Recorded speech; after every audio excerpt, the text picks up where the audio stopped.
I'm Paul Llewellyn, and welcome to Rainmakers, where we share the stories of those making a difference in their communities. Success, innovation, influence. For decades, Herb Larson built a reputation as a highly skilled industrial designer, engineer, and businessman, rubbing shoulders with billionaires, celebrities, and global leaders. He was at the top of his game with a career that many would envy. But behind those achievements, something was missing. Then at age 38, everything changed. A moment of truth led him down an unexpected path, one he said he would never take.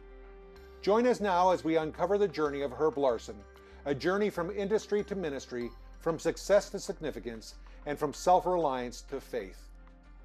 Herb, welcome to Rainmakers. Well, thank you. It's great to be here, Paul. I think the first time I met you was 29 years ago. That dates us a little bit outside of the gray hair. That's right. You and Burkhart used to travel here to Ontario for meetings. And That's I was correct, yes. working at Kingsway College as one of the deans, and you would always, the two of you would come. And I want to tell you something. You two exemplified what Jesus was like. And that just stuck in my head over all these years. That whenever I saw you or Burke anywhere, it would just, those two know Jesus. Were there key moments or experiences that shaped your worldview before you found faith? Well, yes, being raised in a Christian home, at a minimum, I was indoctrinated to believe that this is the right way of living. Mm-hmm. But being a preacher's kid, there's a reputation about preacher's kids. And I think pretty much anybody can figure that. They call us PKs, preacher's kids. And so I didn't want to disrupt that reputation. So I added to the reputation. I went through a pretty good rebellion. Wow. And but during that rebellion, I never once doubted whether there is a God. I never once doubted whether there's a Jesus.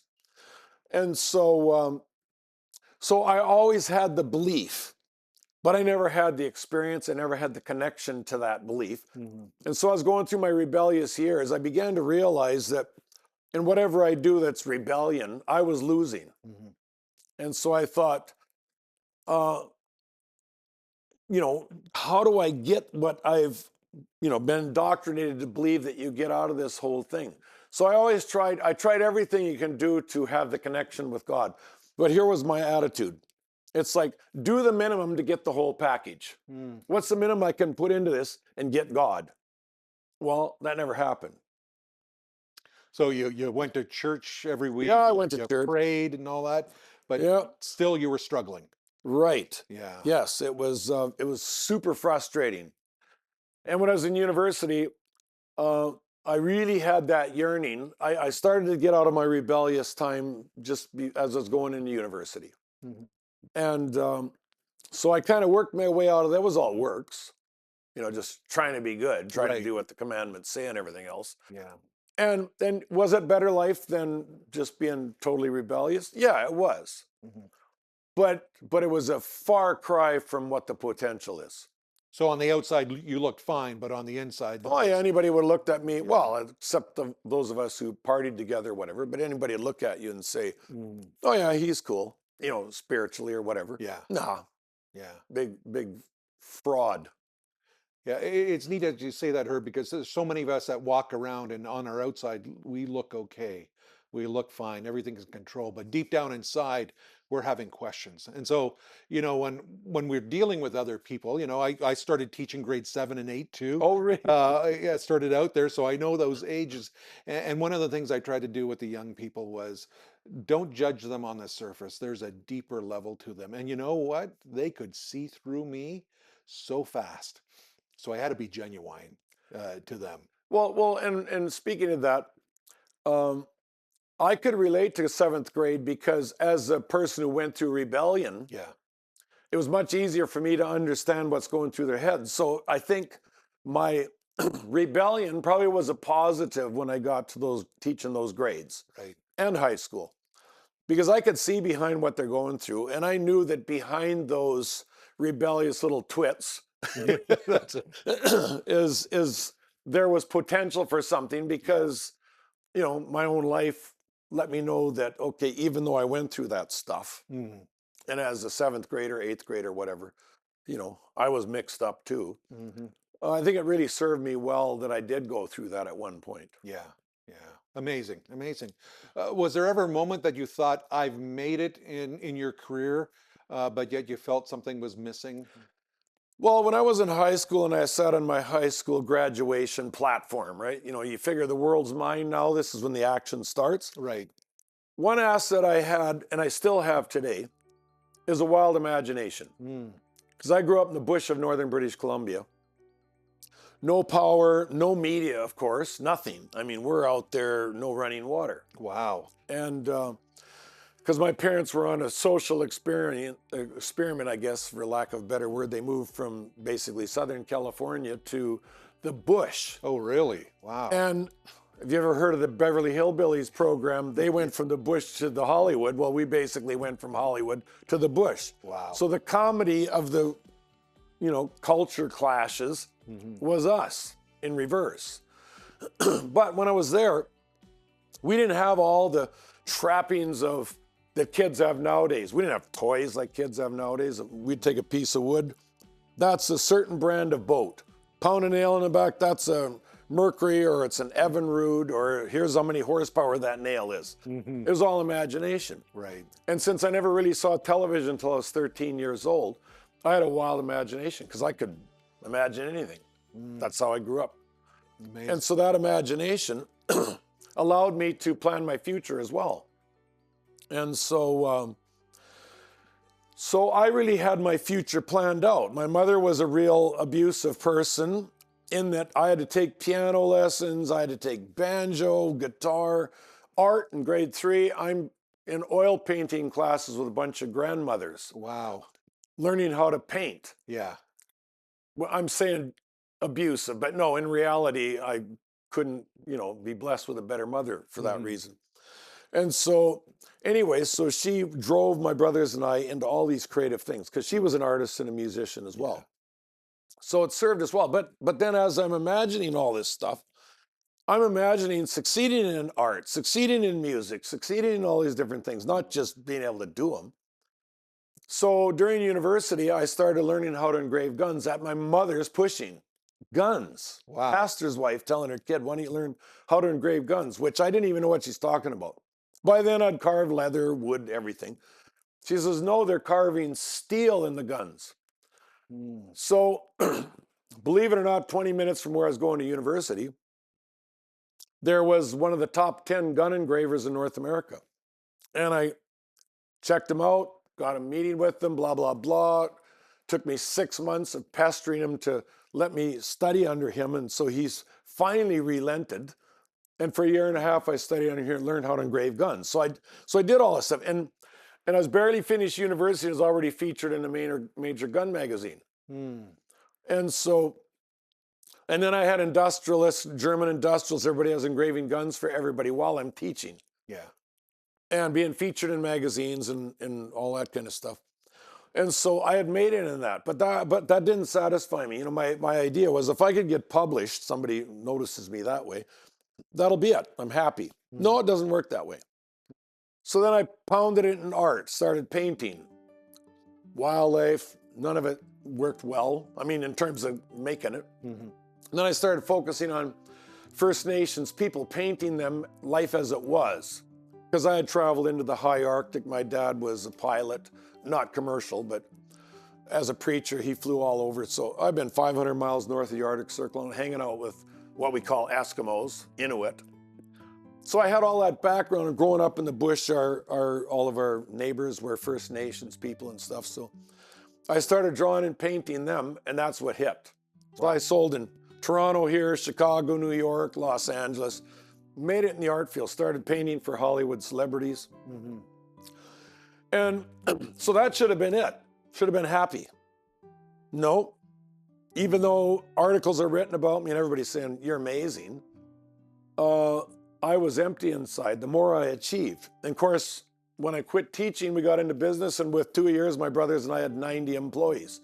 One factory in Wisconsin, US, with 60 roughly, and 60 employees. 30 in British Columbia in a plant there.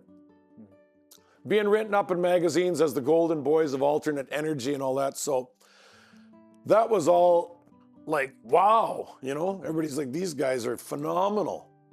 Did that make you happy? No. And so I thought writing. I'm the guy who got 2 F's in college writing. But I started writing rejection into magazines. And finally I get published. In a magazine like BC Outdoors was my first published. And so just to see your name in a major glossy magazine, should have just said, wow, I succeeded. But you look at it there and it's like, there's got to be something else. And so I just went from one thing to another. And music.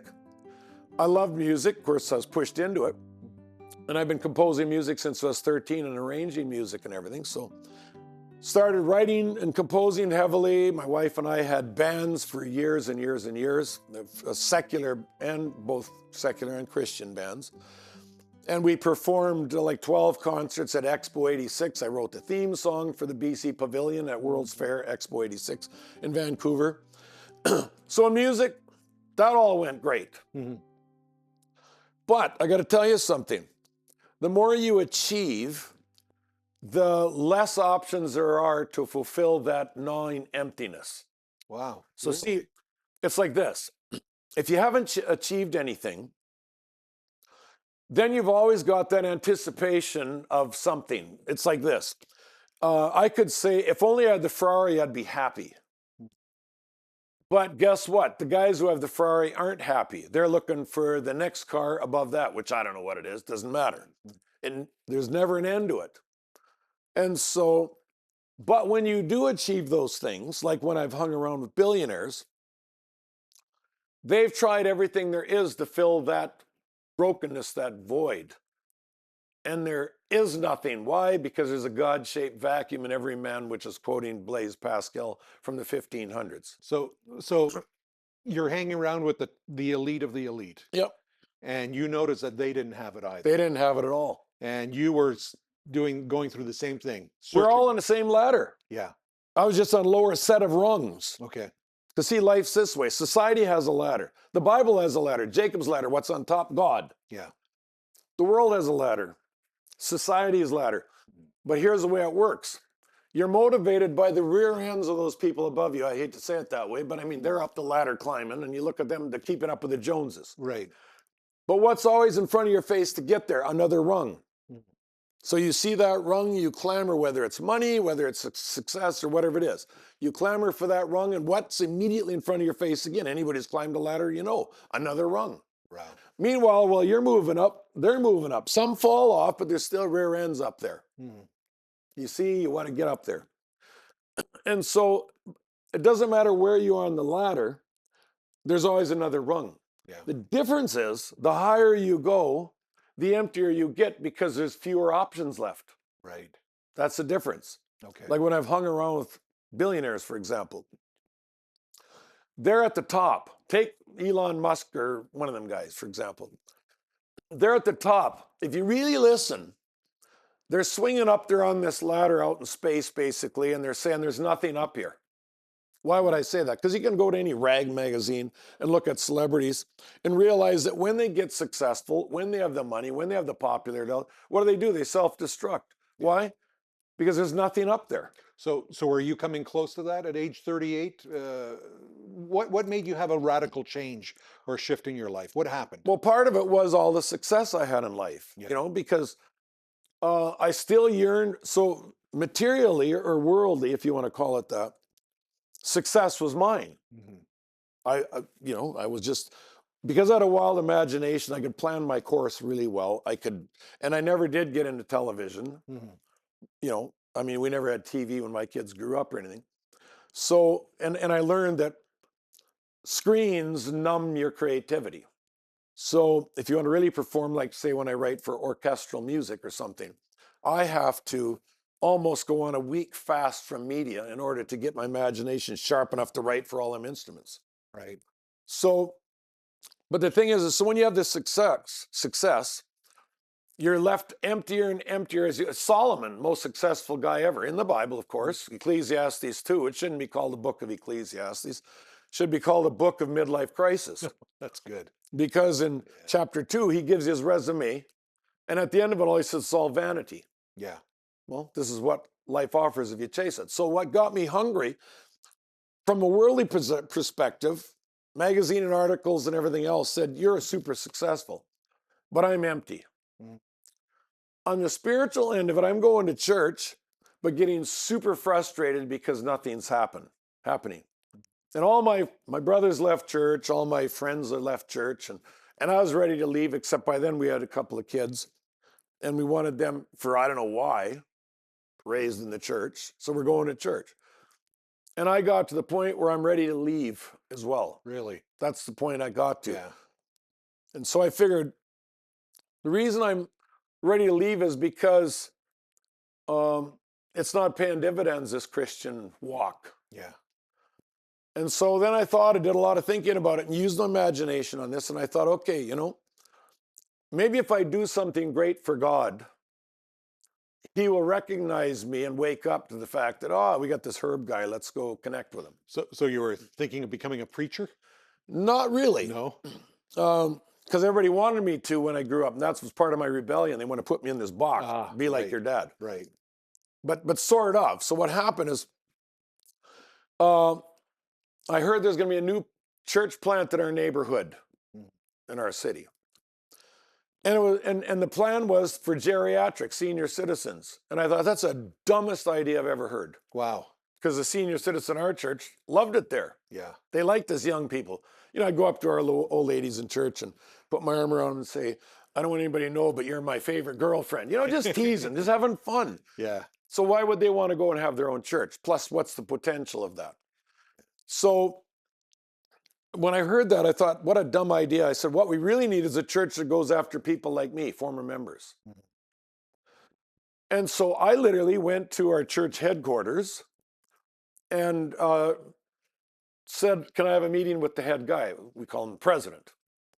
Mm-hmm. And so I go there and I said, I hear there's other church being planted. He said, yeah, there's a group who want to do that. I said, what's a stupid idea? Mm. He's looking at me like, how did he react? He's like, boy, you're an arrogant little twit, aren't you? So he says, well, what do you foresee? I says, a church that goes after those who already left. Mm. And he says, well, I want you to do it. And I'm thinking, okay, there's something wrong with that. Mm. So I went back and I thought, he seems like he's sort of supporting it, even though he said, go ahead and do it. So I go back, I write a 21-page proposal. I come back. I lay that on his desk. I know how to write proposals. I'm in business. Lay it on his desk and said, here's what this church should be all about. He looks through it. He said, wow, this is impressive. But like I said last week, I want you to do it. Mm. So my wife and I sequestered 4 other people and we planned for an entire year. Started this church and exploded to 275 members in 2 months. Wow. First 2 years, 80 former members came back to church. And you're still working in the same industry? I'm full time in business. Did your coworkers see us change in you? Did family see? Nothing changed. No. So this church explodes, and then everybody's saying, wow, we've never seen a church like this. Mm-hmm. Meanwhile, I don't have a relationship. I'm up front. I didn't want to preach. But when you start a church, you don't have a pastor. It's all lay people. Right. You have to. So I didn't want to preach. So I'm up there. I'm sure the Holy Spirit got involved. Yeah. But it was like human power. A lot of year into this church plant, I was changing, not for the better. Really? I was getting, I would watch people coming back to church weeping in joy. But you didn't I didn't have it. Really? Yeah. So I hate to say this, but I was resenting the people that were coming to our church. So you're there reaching the people that had once been in church. They're coming back. They're having an emotional response with God. And I'm getting nothing. You're empty on the inside. Right. I'm the emptiest guy in the church. Wow. Watching this action happen. Yeah. And so, yeah. And so a year into this thing. Yeah. Being flown to places like Washington, D.C. to consult with higher levels of church and all this stuff about, what are you doing? How'd you do this? I don't know. Mm. Holy Spirit used a bunch of people who don't even have a relationship with Jesus to start this thing. Wow. And so, anyway, so a year into this, I was getting disillusioned big time now because I'm watching all this happen and I'm on the outside of it. Mhm. I'm leading it, but I'm on the outside of it. And so I did a lot of thinking. My wife was really getting concerned because I didn't even want to go to church anymore. And yet Yeah. the action's there. So one thing I did realize that I've never done before, I never really pursued Jesus with a passion. Okay. And the only thing that would make you do that is spend time. And there's a couple little old ladies, one of them being Mother Teresa, who talked about spending an hour a day in the Bible. Mhm. And I thought, I've never done that before. Yeah, I was in the Bible to preach a sermon, Yeah. but never just pursuing Jesus. So I cut a deal with God. And in that deal, I said this: I'm going to spend an hour a day on my knees and in the Bible, and if you don't come, I'm done with it. I'm out of it. So you gave God an ultimatum. I gave God an ultimatum. Wow. Wow. So to do an hour a day when you're running a business and a church, Yeah. you have to get up early. So I had to get up at 5:30 in the morning. That's not my habit. I don't like getting up early. Next morning I got up and I thought, this is it. God's going to just come now. And God's saying, oh yeah, okay, Herb, we've been waiting for this. I get up, I look at my watch to the minute because I'm going to do 1 hour. Yeah. I pray that last couple of minutes and I thought, oh, I forgot to pay that bill yesterday. I forgot to do this, and the proposal is waiting on that. And So your mind was elsewhere while you yeah. were spending So the time prayer with God. lasted a couple of minutes. So I get Yeah. in the Bible, start reading, don't have a clue what I'm not comprehending anything, but I'm reading and I look at my watch. I got 30 minutes left. No, I got 10 minutes left. I got 3 minutes. Oh yeah, finally reached them, put it away. Nothing. Yeah. So I thought, this is not working. My anticipation was God's going to come rumbling in, maybe flames in the wall like Acts 2 or whatever. Yeah. I don't know. So I'm in the Bible for an hour, nothing. So next day I thought, alarm goes off. I thought, why should I do it? Mhm. I've tried everything in the past, short circuiting. But I did it. And I did it the third, fourth, fifth day, week, 2 weeks, Wow. 3 weeks, 4 weeks, a month, Mhm. not missing a day, getting zero out of it to the minute. It's total works. Wow. 6 weeks in, something I notice starts to happen in me. I'm getting more spiritually parched than I ever have in my life. This is going backwards on me. Yeah. And I couldn't sleep anymore because why can't I have you, Jesus? I couldn't work anymore because I was burned out from no sleep. Finally, at 2 months, not missing a day, I realized that's it. I've hit the end of the road. My deal with God's over. So I get up. I didn't kneel. I didn't. Now we have to wrap up here soon. Right. So. I lay down on the carpet Yeah. and I just said, God, I'm sick and tired of this. I don't want anything more to do with this. Mhm. I don't even know if you're real. If you are, it's not worth it. If you aren't, I've been duped into believing you are. Yeah. I'm done with you. That was my last ultimatum in prayer. Wow. Got up, 3 options: go to bed, go to sleep, go back to bed, go to work. No, that won't work. Read my Bible, not going to do that again. But 20 minutes of just standing there completely frustrated and almost a panic attack. I picked my Bible one more time, opened it up, and for the first time in my life, it skipped my brain and went right to my heart. My life changed. Okay. Because I want you to continue this story, but we're going to have to do it in another episode. So right now, Herb, I want you looking into the camera. What is one piece of advice you would give to someone who feels like they've gone too far to change? Well, all I can tell you is God likes you best when you're in the pit. Because when you come to the realization that you need him, because see, going from a position of what you call Laodicea, that's a harder move than if you're in the pit. Wherever you are on that, try Jesus. It's worth everything you'll ever do in your life. Landing the multi-million-dollar deal is boring compared to allowing God to use your life to impact other people's lives. Try Jesus, put a serious amount of time in it. I like to say it this way: date him, court Jesus as you would someone of the opposite sex. It will change your life. Have you been moved by this story and feel inspired to help us to continue bringing these impactful moments to life? Your support is essential for us to keep showcasing the volunteers making a difference. If you'd like to contribute to the production of Hope Channel Canada and its ministries, it's simple. visit agentsofhope.ca, where you'll find various ways to donate: debit, credit, Google Pay, Apple Pay, or send an e-transfer to Agents of Hope at hopetv.ca. Prefer mailing a check?